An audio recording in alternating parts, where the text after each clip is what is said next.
俄罗斯对瓦格纳最终的处理结果总是反反复复，一会儿宣布要和解原谅，一会儿又宣布有罪要覆灭，让火力军吃瓜吃了个饱。可当火力军将视线转回俄乌前线时，忽然发现在最近几次的战斗中，俄军对乌境内目标的打击力度明显下降。以前都是财大气粗的一口气连射81枚导弹进行打击，而现在的俄军却只能通过火炮、无人机等廉价武器对乌克兰境内的多个目标进行点杀伤，不愿意多放1枚炮弹，进入了全面龟缩的防守状态。难道俄军弹药短缺的问题已经这么严重了吗？据英国国防部之前的情报显示，俄罗斯早前动员的预备役士兵2月下旬奉命攻击乌克兰阵地时，就只配备了枪支和铲子。而据近期的情报显示，5月31日，俄罗斯发布了一项由总理米舒斯京签署的法令，内容是禁止俄罗斯出口民用和现役军用步枪的弹药与弹壳。该法令即日起生效，将一直持续到今年年底。也就是说，在这大半年的时间里，俄罗斯的子弹一颗都不能外流。可见，随着俄乌前线的弹药消耗量越来越大，俄罗斯军工产能已无法满足现有的军事消耗，需要进一步加大生产力。相反，乌军随着大反攻进展的推进，不仅有诸多盟军加入了讨伐俄军的队伍，更是有许多西方先进武器弹药陆续提前交付给乌克兰军方。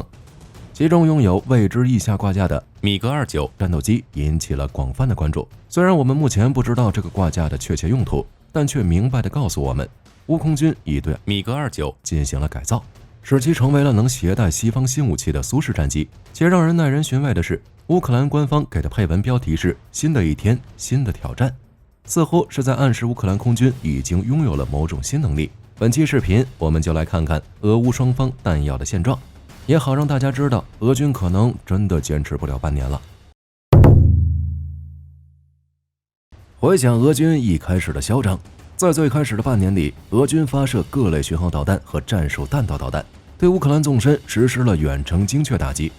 特别是第一天，俄军发射了超过160枚各类巡航导弹和战术弹道导弹。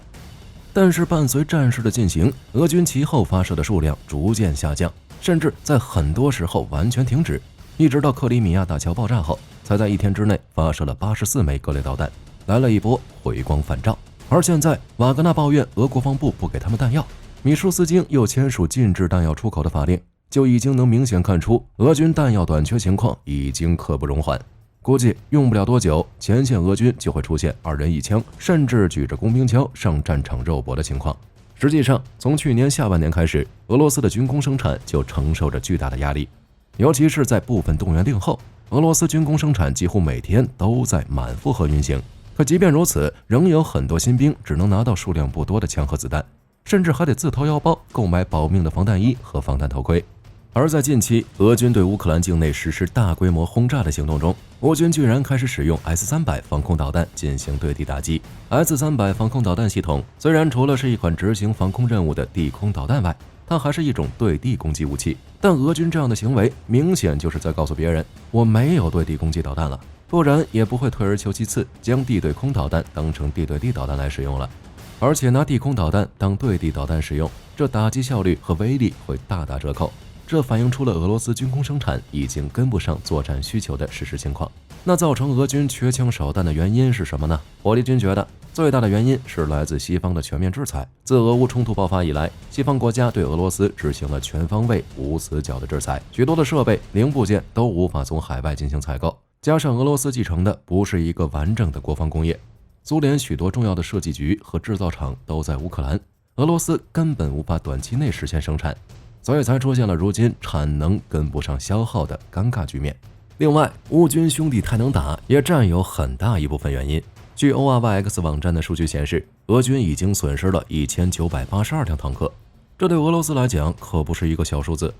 要知道，俄罗斯现在唯一的乌拉尔机车车辆厂一年的极限产能也没超过300辆，远不及苏联时期的1/10。这也是为什么俄军要把苏联时期的 T-34、T-54 等老坦克悉数运往前线的原因。而当前面对乌军的反攻，俄军由于弹药短缺，已不得不采取了全面龟缩防守的战略，但估计也只能坚持半年而已。那俄罗斯是如何解决产能问题的呢？为了解决军工生产的压力，俄罗斯也确实采取了许多措施来保障特别军事行动的作战需求，比如刚才提到的禁止弹药出口的法令就是其中的措施之一。其次，普丁也亲自下场狠抓了俄罗斯的军工生产。他先在去年12月任命梅德韦杰夫担任俄罗斯联邦军事工业委员会第一副主席，负责保障俄军武器的供应和研发，想尽办法提高武器生产速度。然后为了保障前线武器装备的需求，他又成立了一个政府协调委员会，让绍伊古与米舒斯京进行协调，希望能做到俄军需要什么就造什么。然而，俄罗斯也在回收一些二手武器零部件来苟延残喘。据悉，美国一家研究公司在对印度进出口贸易进行了研究后，惊奇地发现，俄罗斯正在陆续从印度、缅甸等国回收一些二手武器零部件来修补自家的坦克和导弹。如乌拉尔机车车辆厂曾在去年12月初花费2400万美元从缅甸回收了一批军用产品来修补自家的坦克，或是从印度采购了一批10年前出口的防空导弹的零部件。但从目前来看，以上这些措施的效果并不理想，都无法从根本上扭转俄罗斯军工生产的困境。而且，就算俄罗斯有再多的弹药，他们与北约先进装备之间仍旧存在着不小的差距。若是不解决，随着时间的推移，西方能够支援乌克兰的武器只会越来越先进，乌军与俄军装备的差距只会越来越大。另外，俄罗斯从其他国家大肆采购二手零部件的做法，也再次反映出了俄罗斯军工产能已经见底的事实。如果战争继续打下去，西方对俄罗斯的制裁继续收紧，那俄罗斯真有可能陷入山穷水尽的地步。所以，俄罗斯坚持不了半年的可能性还是蛮大的。再加上俄罗斯自己宣称，乌克兰已经完成去军事化目标，为自己铺了台阶。火力军估计，俄罗斯下一步应该是考虑如何体面地结束战争，以确保利益最大化。但这也是俄罗斯的一厢情愿而已，因为相比俄军弹药的短缺，乌军部队的实力正逐步上涨。若是不拿回自己的土地，相信每一位乌克兰士兵都不会答应。更何况，现在乌克兰的武器经过整合后，已经能小部分与西方体系进行融合作战。其中乌空军米格29神秘挂架就是代表之一。从乌空军展示的米格29画面来看，这架战机挂了完整的6个翼下挂架，没有挂装武器，在机腹中线上还有一个外部油箱，而且这架米格29还有一个独特的灰白色机头雷达罩，这表明该机可能不是波兰或斯洛伐克空军军员的战机，而是乌克兰本国的米格29，因为波兰或斯洛伐克空军的米格29是深灰色的涂装。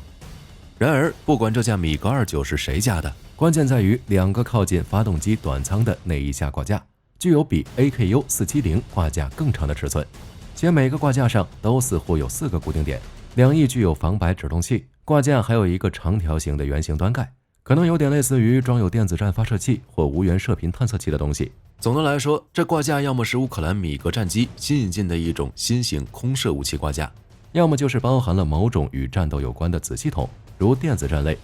当然，它兼容2种功能的可能性也不低。要知道，如今将电子战和防御性反措施整合到武器挂架上是一个广泛使用的概念。乌军又一直想要能与俄军对抗的空中力量，没理由会错过这个机会。那这个神秘挂架到底能搭载什么武器呢？火力军先和大家科普一下战机的挂架。飞机在机身或机翼的挂点上挂载导弹的专用配套装置称作发射装置，通常由发射架和发射控制电气部件组成，一般也可以直接称为导弹挂架。既可以运载导弹，也可以装订诸元控制导弹发射。按照发射方式不同，主要分为导轨发射装置和弹射发射装置。前者是需要导弹自己沿着轨道飞出，一般用于空导弹；后者则是一个需要先抛投导弹离机，然后导弹再点火。一般来说，重量低于160公斤的导弹会使用导轨式发射，重量高于360公斤的导弹会使用弹射式发射，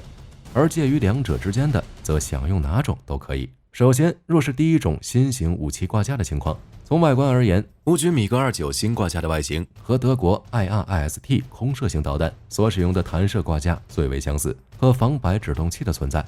加上 IRIS-T 导弹虽然已提供给乌克兰，但也只是提供少量的 IRIS-T SLM 防空系统使用，并没有证据表明这些导弹被用在任何乌克兰飞机上，所以搭载 IRIS-T 导弹的可能排除。而像副油箱挂架或是可挂 KB500 导弹的挂架，外形看起来就不像，也可选择排除。而若选择挂在西方援助的联合直接攻击弹药 JDAM 或 JDAM-1R，这些导弹虽然可以打击72公里以外的目标，但挂载着炸弹根本不需要加长挂架，所以这个挂架能挂载发射这些弹药，但却不是最适配的弹药。至于 AIM-7、AIM-9、AGM-84 以及 AGM-114 导弹等，前两个是挂架没有专用于 AIM-7 或 AIM-9 的接口，不存在卸载可能；后两者是没证据表明要用于空中发射，但可能性不低。所以在第一种情况下，最适合米格29新挂架的弹药类型有 IR-IST、GDAM、AGM-84、AGM-114 等弹药。而在第二种某种与战斗有关的子系统情况下，新挂架可能是将某种传感器或发射器组装在里面，作为某种电子支持措施或某种雷达寻地和警告接收器使用。要知道，米格29之前最著名的改装就是能够发射 AGM-88 哈姆反辐射导弹。从乌克兰方面发布的视频来看，西方技术人员采用了在原来挂 APU-470 型导轨挂架的挂梁上装了特制的适配器挂架，再挂上标准的 LAU-118A 挂架，最后再挂哈姆反辐射导弹，一层的一层。乌克兰人在使用时只需侦查好俄军雷达目标，就能通过 PB、PE、POS 预定程序模式，在地面直接装定导引头开机时间和惯性校准信息，然后就可以对已知类型的位置和防空雷达进行防区外最大范围攻击。而本次出现的新型挂架很长且带有圆形端盖，因此它看起来很像 ESM-RHWR 的无源传感器套件，可以通过探测某些类型的电磁辐射来收集情报，与乌军防卫任务息息相关。当然，它也可能是一个具有电子战干扰器的挂架，专门为在乌空军米格29增加一个模块化的保护层。毕竟，在俄控区的上空是密集的俄罗斯防空覆盖层，乌军想要通过战机深入打击实在困难。而且在高空对战的情况下，拥有电子干扰器的米格29能针对俄战机弱点进行作战，要比没有米格29拥有更高的生存率。此外，距离西方援助 F-16战机还需要好几个月，因此拥有新式挂架能将西方武器整合到米格29战机，将承担这段时间内乌克兰上空的防卫任务。还是那句话，现在的俄军无论是进攻还是归守，都需要大量的武器弹药进行补充，而乌军在有了新武器的帮助下，打击俄军的力度也在进一步加大。可以说，留给俄军和其军工产业的时间不多了。能否在俄军弹药彻底耗尽前解决弹药不足的问题，将成为这场战争剩余的时间，而这个时间大概还有半年。好了，关于俄军弹药短缺不足半年，大家还有什么想要补充的吗？你认为还能坚持多久？都欢迎在评论区留言。我是火力军，我们下期再见。